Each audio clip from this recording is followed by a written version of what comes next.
ये जो कोशिश है इस वक्त संपर्क साधने की, इसके दो मायने हो सकते हैं कि या तो ये लग रहा है कि हमारे जो नंबर हैं वो उस स्थिति में नहीं पहुंचेंगे, क्योंकि जो एग्जिट पोल इशारा कर रहे हैं उसमें लगभग जो है वो कोई किसी से कम नजर नहीं आ रहा है।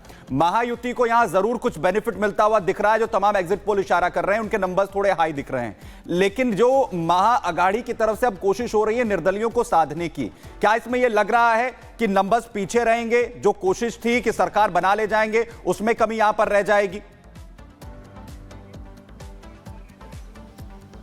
सुमित, हम ग्राउंड पर मौजूद हैं। जब हमने लोगों से बातचीत की, वोटिंग वाले दिन की भी अगर मैं बात करती हूं, तो सभी जितने भी वोटर्स हैं, जिस तरीके से एग्जिट पोल के आंकड़े दिखा रहे हैं उस तरीके से दोनों ही दलों को लेकर अपनी प्रतिक्रिया देते लोग नजर आ रहे थे। अब हालांकि एग्जैक्ट नतीजे क्या होंगे वो तो कल शनिवार को क्लियर हो ही जाएगा। और अगर नेताओं की बात करें तो उनकी भी दिल की धड़कनें तेज है।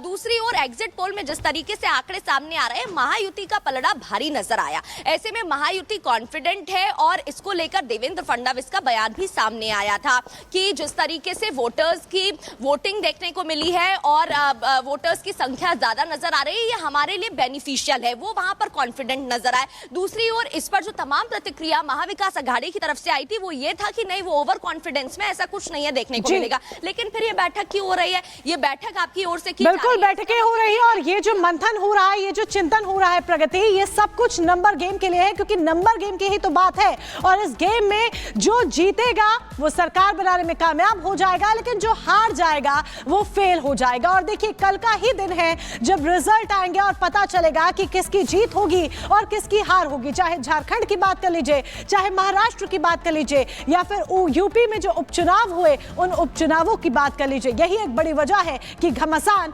जमकर देखा जा रहा है।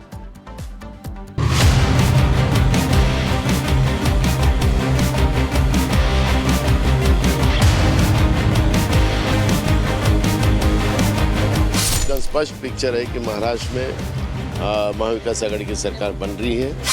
देखिए, हम लोग तो पूरी तरह से आश्वस्त हैं कि फिर से हमारी सरकार बन रही है। बड़ी जीत के साथ हम लोग सरकार बनाने जा रहे हैं, इसमें कहीं कोई संदेह नहीं है। बढ़ी तकरार, कितने दावेदार? एमवीए में कुर्सी पर तकरार। एग्जिट पोल का नतीजा, फिर चालू ईवीएम का रोना। 23 नवंबर, किसे नंबर? ये वो तारीख है जब 2 राज्यों में विधानसभा चुनाव और 10 से ज्यादा राज्यों में हुए उपचुनाव के नतीजे आएंगे। इस दिन साफ हो जाएगा कि झारखंड और महाराष्ट्र में एग्जिट पोल फिर से सही साबित होगा या फिर नेताओं का दावा उलट जाएगा। यूपी उपचुनाव जीतने के लिए इस्तेमाल किए गए साम दाम दंड भेद काम आते हैं या फिर एक बार फिर से ईवीएम को दोष बढ़ा जाता है। महाराष्ट्र की बात करें तो एग्जिट पोल के नतीजों से जहां महायुति में खुशी की लहर है, तो वहीं महाअघाड़ी खुद को मान रही है विनर और जीत हार के बीच महाअघाड़ी में मची है कुर्सी का रण। देखो, 200 के ऊपर महाराष्ट्र में महाविकास आघाड़ी की सीटें चुन के आएंगी और एकदम स्पष्ट पिक्चर है कि महाराष्ट्र में महाविकास आघाड़ी की सरकार बन रही है। महाराष्ट्र में जनादेश आया नहीं, उससे पहले ही सत्ता का बंटवारा शुरू हो गया है। वैसे भी एमवीए में कांग्रेस सबसे ज्यादा 101 सीटों पर चुनाव लड़ी है, तो बड़ा भाई बताकर वो सीएम पद का ख्वाब देख रही है, जिसको बीजेपी एक सपना बता रही है। नॉर्मली लार्जेस्ट पार्टी का ही मुख्यमंत्री चुना जाता है बहुमत के आधार पर, लेकिन हमारे पार्टी में निर्णय जो होता है वो हमारी कांग्रेस के हाईकमांड करती है।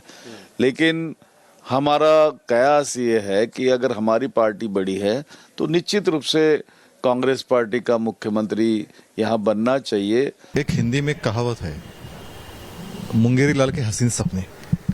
इसलिए संजय राउत हो या नाना पटोले हो, दोनों के सपने और मुंगेरी लाल के सपने, इनमें कोई फर्क नहीं है, क्योंकि सरकार तो यहाँ महायुति की आ रही है।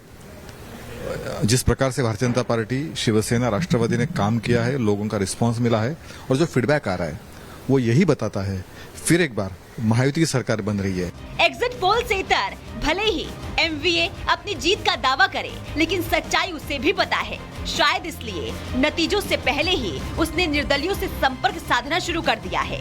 उधर दूसरी तरफ झारखंड में इंडी गठबंधन खुद ही खुद के सिर पर ताज सजा रही है, तो एनडीए खुद को जीत का बादशाह बता रही है। देखिए, हम लोग तो पूरी तरह से आश्वस्त हैं कि फिर से हमारी सरकार बन रही है, क्योंकि जितना काम इस कार्यकाल में हुआ है वैसा पहले कभी नहीं हुआ था। देखिए, पोलिंग परसेंटेज जो है शहरी इलाकों में कम है, जैसे कि इस फेज़ में, सेकेंड फेज़ में बोकारो और धनबाद में मात्र 50 और 52% पोलिंग हुआ है, और जो ग्रामीण इलाके हैं, चाहे आप संताल परगना कहें या बाकी इलाके, तो वहाँ पर 70, 72, 73% तक पोलिंग हुई है।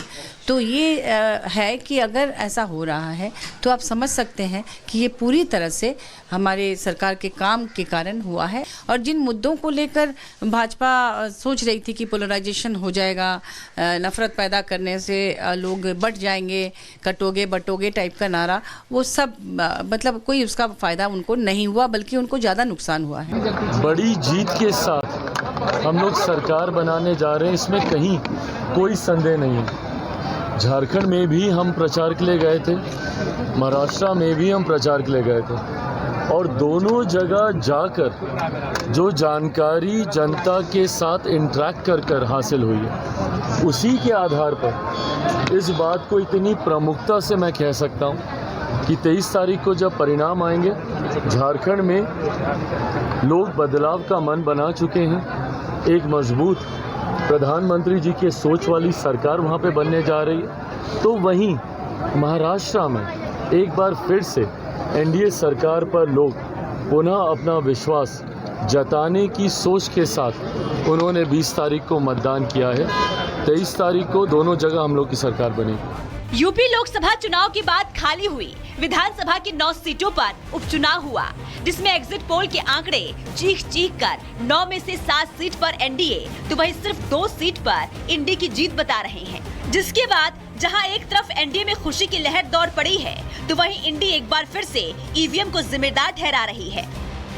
अब किस राज्य के उपचुनाव में एनडीए बाजी मारती है और इंडी को फिर से मुंह की खानी पड़ती है, तो वहीं झारखंड और महाराष्ट्र में चलता है विपक्ष का जोर, या फिर एक बार फिर इंडी नजर आती है कमजोर, ये भी बस चंद घंटों में साफ हो जाएगा।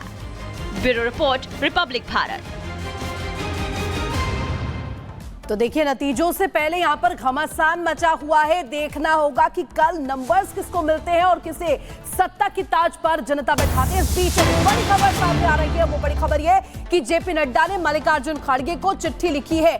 मणिपुर हिंसा को लेकर के यहाँ पर ये चिट्ठी लिखी गई है, जिसमें साफ तौर पर वो पलटवार करते हुए नजर आ रहे हैं। जिस तरीके से पहले मल्लिकार्जुन खड़गे ने जेपी नड्डा को मणिपुर हिंसा को लेकर के चिट्ठी लिखी थी, और उसी चिट्ठी के जवाब में अब यहाँ पर जेपी नड्डा ने मल्लिकार्जुन खड़गे को ये चिट्ठी लिखी है और पलटवार करते हुए इस चिट्ठी के जरिए वो नजर आए हैं। तो बड़ी खबर आपको बता रहे हैं, और मणिपुर हिंसा की तस्वीर जिस तरीके से सामने आई है, और अब नड्डा की ये चिट्ठी किस तरीके से सियासी घमासान इसको लेकर के भी होता है, और किस तरीके से वार पलटवार का दौर इसके बाद देखने को मिलता है, इस पर भी नजर आएगी। हालांकि देखिए, मणिपुर हिंसा को लेकर के जेपी नड्डा ने ये चिट्ठी लिखी है।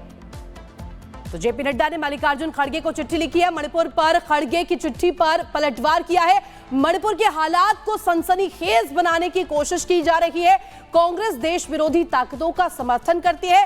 कांग्रेस नेताओं का ये पैटर्न चिंताजनक है, कहते हुए नड्डा इस चिट्ठी के जरिए नजर आए हैं। कांग्रेस मणिपुर के हालात को सनसनीखेज जानबूझकर बना रही है। हालात वहां पर ठीक है, लेकिन यहां पर कांग्रेस की तरफ से जो कोशिश है वो की जा रही है, इस पूरे मामले को और ज्यादा सनसनीखेज बनाने की कोशिश की जा रही है।